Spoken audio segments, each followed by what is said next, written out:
Today we're in Psalm 107, and I thank you for being a part of today's devotion. Well, yesterday we picked up in verse 23. Verse 23 through 32 is about people that are doing great business in deep waters on big ships, and the trouble they get into because they got in those ships and took on themselves that business that maybe God even led them into, okay? So let's pick it up in verse 23. They that go down into the sea in ships that do business in great waters, these see the works of the Lord and his wonders in the deep. So the application, or the idea here, implication I should say, is that they've gotten into a boat to do business, commerce. It's a metaphor. In this case, we're doing God's business, okay, in life, and we're taking risk. We're going to get onto a big vessel. We're going to go out into deep water. We're going to launch out into the deep, like Jesus said, and we're going to engage in vulnerability and risk that is involved with faith. We're going to take faith risks. We're going to obey God and launch out and get out there on a limb and see what God will do. Well, it's those people that see God's wonders in the deep. So the implication is that there's some wonders you can't see from the shoreline. There's some wonders you don't see in a kayak on calm waters and backwaters. There's some wonders of God you don't see from a lounge chair in a swimming pool, okay? And my challenge to you as a believer is this. Are you getting out into great waters on big vessels to do God's business? Are you taking great risks? Are you dreaming big dreams? Are you seizing the life and the moment and the opportunities God's given to you? Or have you just kind of camped out in a lawn chair out by the swimming pool and you're just comfortable not to see what God does in the deep? I can tell you this, God did not leave you here just so you could be comfortable and secure and addicted to pleasure and talking heads on news streams and talk radio. He did not leave you here just to pacify yourself.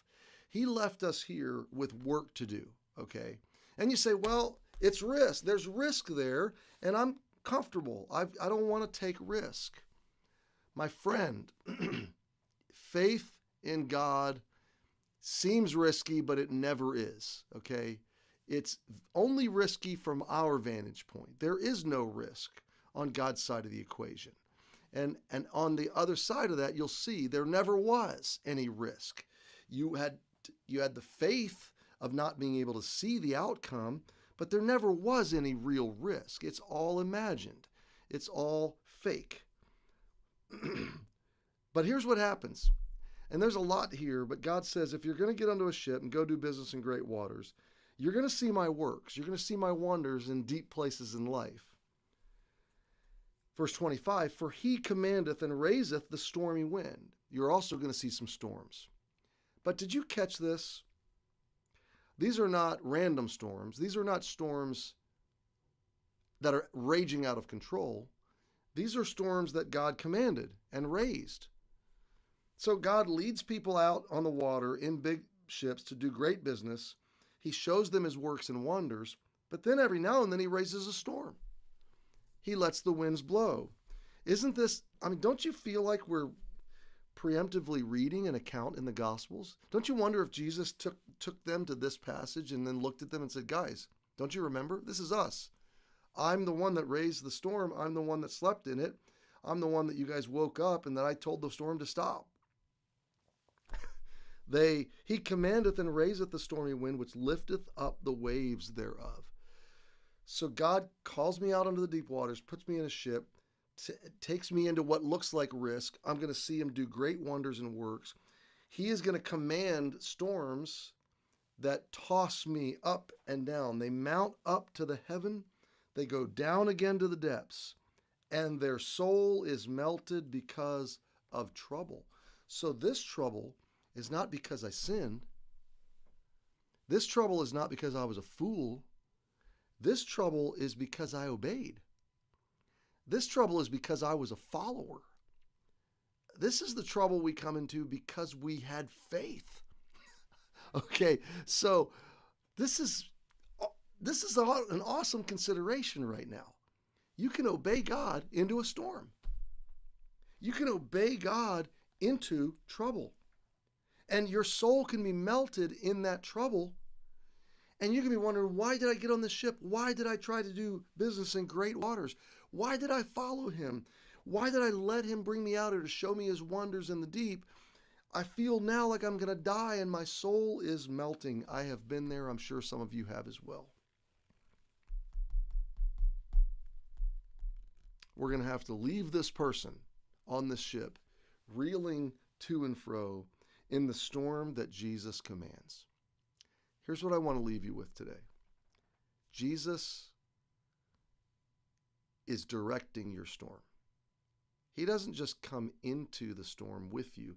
He doesn't just comfort you in it. He's in charge of it. I heard Max Lucado give a story about Jesus calming the storm and sleeping in the storm. I think this is in his most recent book called Jesus. And I was listening to the audiobook. And he said, imagine that you are in a hut in a third world country that's inhabited by some native person that's never seen electricity, never seen a television set.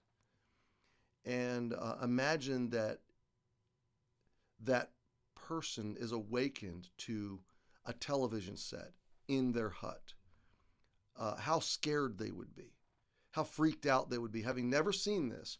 People in a box on a screen behind glass, talking and interacting and all the things that happen on a screen. They've never seen this. Imagine how terrifying it would be and how they would react to it. They would probably try to destroy it and run. They would probably run and scream and fear. They wouldn't know what for all they know, those people are going to come out of that box, okay, and break through, and they would have no reference point. But if you have grown up watching TV, and if you know how the TV works, you wouldn't panic at all if you woke up from a nap and there was a TV on. You would just, in fact, you might even put the TV on to fall asleep for your nap, okay?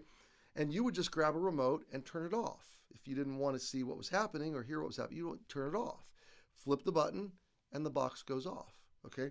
Well, the disciples had never been in a storm with Jesus, and they freaked out.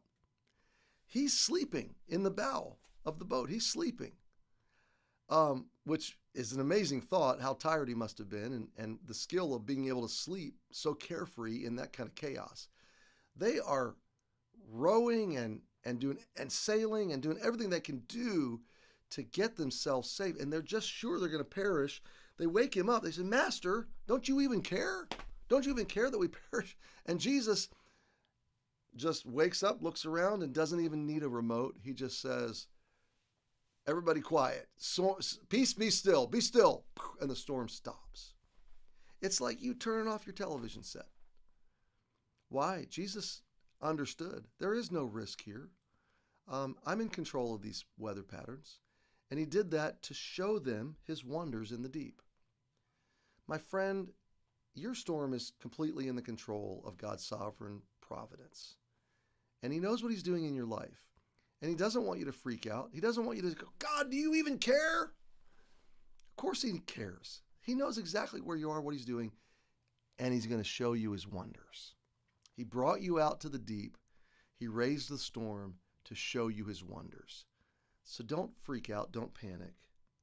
Just look at his wonders. Keep your eyes on Jesus. He's the focus when you're in the middle of the storm. He will eventually calm the storm, but first he'd probably calm you before he calms the storm. He leads us into storms. He controls the storms. He calms us in the storms. He shows us his wonders in those storms.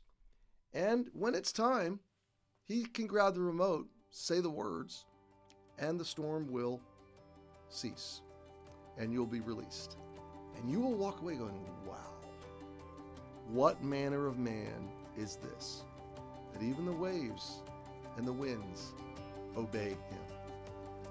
What a great Savior we have. I'm so glad I belong to him.